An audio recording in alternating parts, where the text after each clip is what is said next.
Bismillahirrahmanirrahim. Assalamualaikum warahmatullahi wabarakatuh. Jelang hari akhir dunia akan meletus peperangan yang teramat besar lagi mengerikan. Ialah Al-Malhamah Al-Kubra. Perang yang tak pernah terbayangkan kengeriannya, melibatkan puluhan juta pasukan di masa ketika dunia mendekati kehancuran.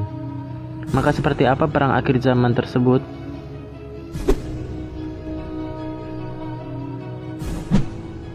Ya, bahwasanya peperangan tersebut pernah dikabarkan Nabi kita Muhammad SAW. Sejak subuh hingga waktu maghrib, beliau memberikan khutbah di hadapan para sahabat. Dalam waktu seharian itu, Rasulullah mengabarkan apa yang belum dan telah terjadi.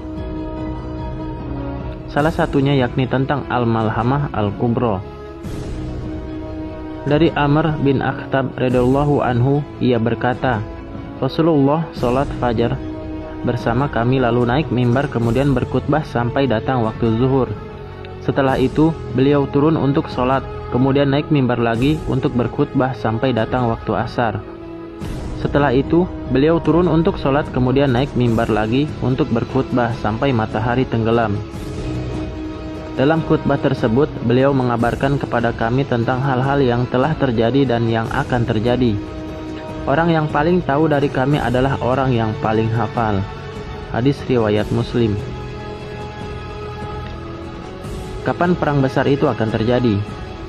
Dari Muaz bin Jabal, Rasulullah SAW bersabda, makmurnya Baitul Maqdis saat runtuhnya Yasrib atau Madinah, dan runtuhnya Madinah saat terjadinya peperangan besar, dan terjadinya peperangan besar saat ditaklukkannya Konstantinopel, dan ditaklukkannya Konstantinopel saat keluarnya Dajjal. Hadis riwayat Ahmad dan Abu Dawud. Kelak masjid di Yerusalem atau Palestina itu akan dibebaskan dan kembali makmur. Adapun cara memakmurkannya, ulama berpendapat kekhalifahan Islam akan berdiri di sana. Sebagaimana kabar dari Ibnu Hawalah, Rasulullah SAW bersabda, wahai Ibnu Hawalah, jika engkau telah melihat khilafah telah turun di tanah yang suci, maka telah dekat terjadinya gempa-gempa, musibah-musibah dan perkara-perkara yang besar. Hari kiamat pada hari itu lebih dekat kepada manusia dibandingkan dekatnya tanganku ini dari kepalamu. Hadis riwayat Ahmad dan Abu Dawud. Ketika Baitul Maqdis berjaya, di sisi lain Yasrib atau Madinah Al-Munawwarah mengalami keruntuhan. Namun maknanya bukanlah kejatuhan Islam di kota Nabi tersebut, melainkan hilangnya kemakmuran kota karena para penduduk Madinah berbondong-bondong pindah ke pusat negeri muslim yang baru, yakni di Baitul Maqdis, Yerusalem. Peperangan menggunakan senjata tradisional. Pada saat Al-Malhamah Al-Kubra terjadi, manusia tak lagi memiliki alat-alat modern. Tak ada senapan, meriam, tank, pesawat tempur, senjata nuklir, dan peralatan perang modern lainnya. Tak ada alat transportasi modern atau apapun yang saat ini dikuasai oleh bangsa barat.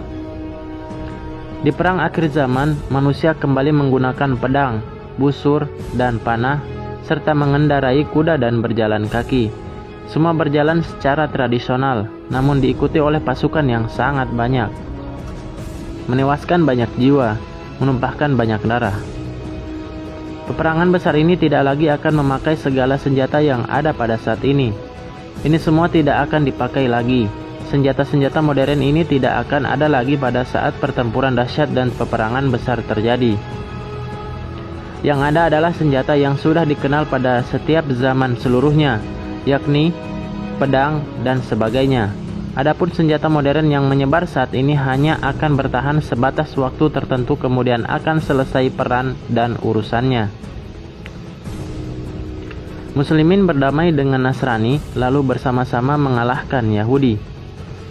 Dalam kisah Malhamah Kubra juga dikabarkan bahwasanya peperangan diawali dengan mengalahkan kaum Yahudi. Sebagaimana diketahui saat ini, Yahudi memusuhi penganut dua agama samawi lainnya, yakni Muslimin dan Nasrani.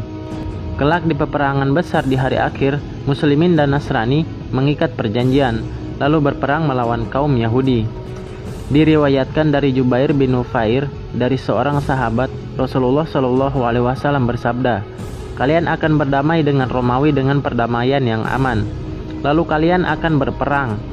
padahal mereka adalah musuh di belakang kalian. Maka kalian akan ditolong, mendapat ganimah, dan akan selamat. Dalam peperangan ini, Yahudi akan binasa seluruhnya.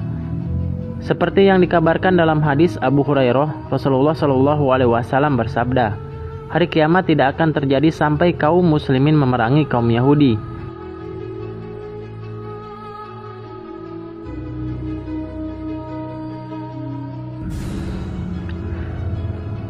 Kaum muslimin memerangi mereka, sampai ada seorang Yahudi sembunyi di balik batu dan pohon. Maka berkatalah batu atau pohon itu, wahai hamba Allah, ini adalah seorang Yahudi di belakangku, kemarilah dan bunuhlah dia. Hadis riwayat Al-Bukhari dan Muslim. Nasrani melanggar perjanjian. Setelah kaum Yahudi kalah, Nasrani justru melanggar perjanjian dengan muslimin. Mereka bahkan mengatakan bahwasanya Nasranilah yang mengalahkan kaum Yahudi, bukan muslimin. Perang pun meletus antara muslimin dan Nasrani. Inilah puncak dari peperangan besar atau Al-Malhamah Al-Kubro. Tidaklah kiamat terjadi kecuali setelah adanya peperangan ini.